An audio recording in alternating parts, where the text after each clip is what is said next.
From hosting glittering royal parties to now facing eviction by his own brother, the Duke of York has endured one of the most dramatic falls from grace in modern royal history. Stripped of his duties and shunned by the palace amid scandal, Prince Andrew is clinging to the last remnant of his former glory, Royal Lodge, a 30-room palatial home on the Windsor estate he's lived in since 2003. But a royal decree has cast all that in doubt. How did we get here? And what secrets lie inside this mansion that make it so hard for Andrew to let go? Stay tuned as we step behind the gates of Royal Lodge, reveal the scandalous downfall of a prince, and uncover the royal eviction battle that's shaking the House of Windsor. Inside the mansion. Welcome to Royal Lodge, a mansion fit for a king, or in this case, a prince. Tucked in Windsor Great Park, just 3 miles from Windsor Castle 5, Royal Lodge sits on 98 acres of secluded royal grounds. This 30-room estate is a world of its own. Inside are grand reception halls with gilded ceilings, a private chapel for prayer, multiple dining rooms for lavish banquets, and walls that have witnessed centuries of royal history. Step outside and you'll find formal gardens manicured to perfection, where Prince Andrew could stroll among ancient oak trees and even spot the Queen's deer, perks of living on a royal park. Royal Lodge dates back to the 17th century. Parts of it were built in the 1660s, and it was later rebuilt in 1830 as a regal retreat for the Duke of Cumberland. Its halls have hosted royalty for generations. Even Queen Elizabeth II's mother made this her country home in the 20th century. Today, this mansion is estimated to be worth around £30 million, about $36 million, making it one of the crown jewels of the Windsor estate. It's far larger and more opulent than many royal homes. For context, Prince William's current cottage has just 4 bedrooms. Royal Lodge's very size and luxury speak to Prince Andrew's once high standing in the family. Prince Andrew moved in here in 2003, and intriguingly, he didn't live here alone. His ex-wife, Sarah Ferguson, yes, even after their divorce, has continued to reside under the same roof. The two have maintained a close friendship, raising eyebrows and proving that in Royal Lodge, tradition and convention take a back seat to personal comfort. Together, they enjoyed a charmed life here. An army of staff at their beck and call, personal chefs catering to royal tastes, and private access to Windsor's expansive grounds, all for a token rent that would make any commoner gasp. Andrew secured a 75-year lease on Royal Lodge for just £250 a week, about the cost of a tiny apartment, on the condition he spent £7.5 million of his own money renovating the place. It was the deal of a lifetime, sanctioned by the Queen, effectively granting him a palatial home at a fraction of its true cost. Inside these exquisite rooms, Andrew lived like royalty, because he was royalty. Imagine the glittering holiday parties in the chandelier-lit ballroom, the quiet mornings in the private chapel, the sumptuous dinners prepared by gourmet chefs. This mansion was more than just a house. It was Prince Andrew's sanctuary and status symbol. It seemed unthinkable that he could ever lose it. But as we'll see, no palace walls are high enough to shield against certain scandals. Music shifts from gentle harp music to a tense, low undertone. Behind Royal Lodge's grand facade, trouble was brewing. Prince Andrew's luxurious haven was about to be threatened by the consequences of his own actions. Now let's uncover how the Queen's once favorite son saw his royal privileges crumble in a firestorm of controversy. The fall from grace. The downfall of Prince Andrew is a tale of privilege blinded by scandal. It all began with a friendship that should never have happened. Andrew's ill-fated connection to Jeffrey Epstein, a wealthy financier who was later exposed as a convicted sex offender. For years, this royal prince mingled within Epstein's circle of elites. When the truth about Epstein came out, Andrew's name was dragged into the spotlight. By 2010, the public learned of his links to the disgraced American, sparking outrage and disbelief. Then came the televised interview that would seal Andrew's fate. In 2019, after Epstein's arrest and mysterious death, Prince Andrew sat down with the BBC's Newsnight program, ostensibly to clear his name. The result? An absolute PR disaster. Andrew's bizarre excuses and lack of empathy horrified viewers. He claimed he couldn't sweat and had an alibi at a Pizza Express in an attempt to deny allegations. But none of it was convincing. The interview was so disastrous that royal commentators called it the most catastrophic interview in royal history. It only deepened the public's disgust, and within days, a humiliated Andrew was forced to step back from royal duties. Worse was yet to come. Virginia Giuffre, one of Epstein's victims, accused Prince Andrew of sexually assaulting her when she was a minor, a claim Andrew vehemently denied but could never shake off. In 2021, Giuffre filed a civil lawsuit in New York. Rather than face a very public trial, Prince Andrew settled the case in early 2022, reportedly paying around $12 million to make it go away. He admitted no wrongdoing, but in the court of public opinion, the damage was done. A prince of the realm had effectively paid millions amid a sex abuse scandal, an unprecedented shame for the royal family. The palace responded with swift severity. In January 2022, Queen Elizabeth II stripped her son Andrew of all his military titles and royal patronages. The once proud Navy veteran lost ranks, positions, and royal charities overnight. He could no longer use the honorific His Royal Highness in any official capacity. For all intents and purposes, Prince Andrew was royally exiled, still a member of the family, but in disgrace and dishonor. From favored son to family outcast, his fall from grace was complete. How does a prince fall so far, so fast? Let's recap Andrew's road to ruin. 1. 2010.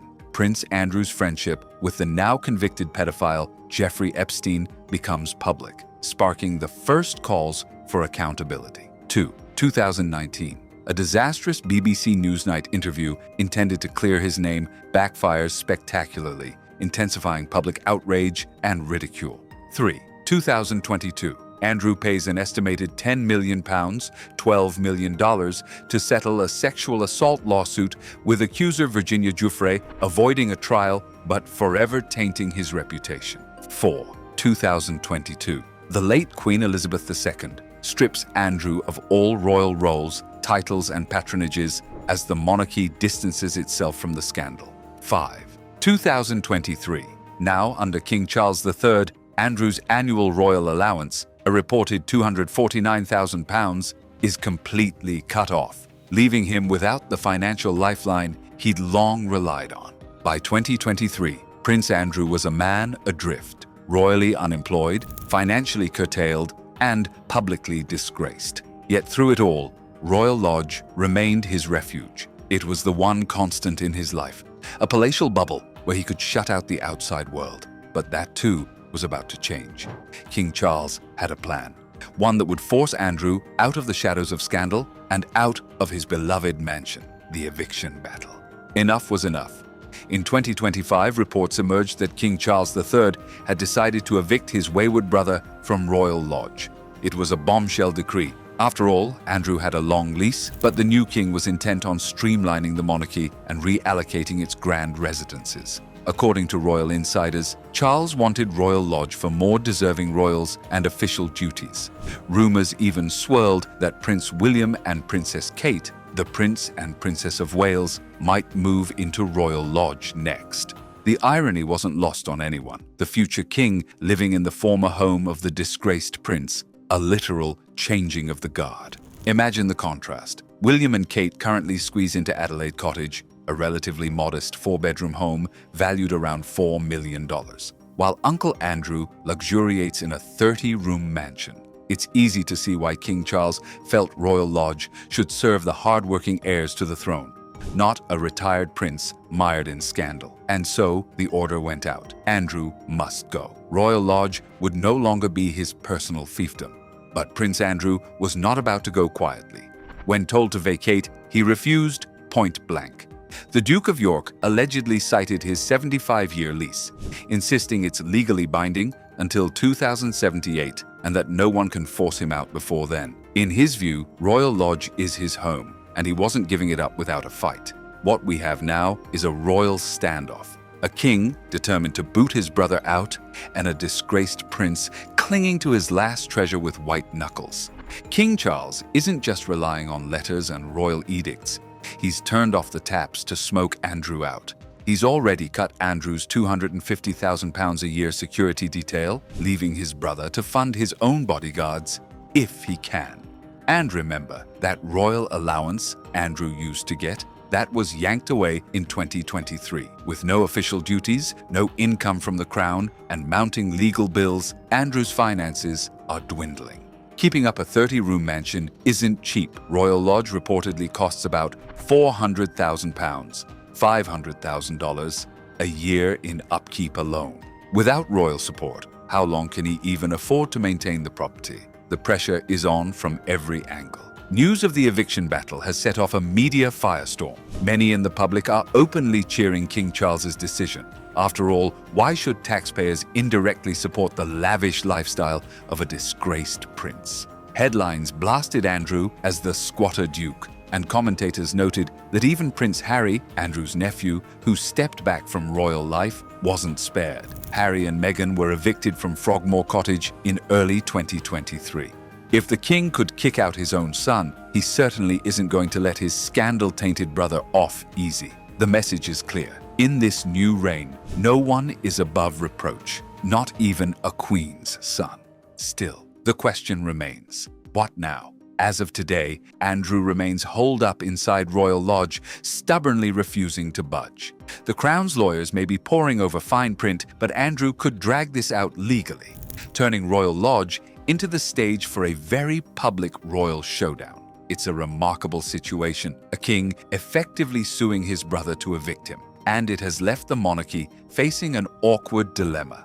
Will Andrew finally surrender and slink off to a smaller residence, perhaps a cottage on the estate? Or will Charles have to forcibly evict a son of the late Queen? The final chapter of this saga has yet to be written, but one thing is certain. The glory days of Prince Andrew, living like royalty at Royal Lodge, are coming to an end. It's a scene few could have imagined a decade ago, a prince of the blood, effectively at war with his king over a house. But as the sun sets over Royal Lodge, it's clear that Andrew's fight to hold on to this mansion is about much more than real estate. It's about holding on to the last vestige of his identity and past life, legacy, and final twist. Prince Andrew's story is a stark lesson that even in the rarefied world of royalty, actions have consequences. He once enjoyed all the riches and privilege one could imagine: money, power, connections, a palatial home. Yet none of it could buy back his reputation. In the end, scandal trumped loyalty, and not even the Queen's son could escape accountability. His legacy is now tarnished, defined not by his royal titles or naval honors, but by the spectacle of his fall. As one royal commentator put it, this is the monarchy's most dramatic downfall in generations, a cautionary tale for the ages. There's a tragic irony here. A man who was born into unimaginable luxury and status now finds himself essentially a tenant, fighting to stay in a home that isn't truly his. Prince Andrew may never face a court of law for his misdeeds, but fate has delivered its own verdict. His royal life is effectively over, reduced to a stubborn holdout in a mansion full of memories. In the words of King Luxury's signature wisdom, even in palaces, some doors never open again. Andrew is learning that the hard way, the days of untouchable royal entitlement, are gone. The saga of Prince Andrew and Royal Lodge is still unfolding, but one thing's for sure. It has shaken the royal family and captivated the world. It's a story of luxury and hubris, of secrets and consequences. What do you think? Does Prince Andrew deserve to lose his $36 million royal mansion? Or is this eviction a step too far?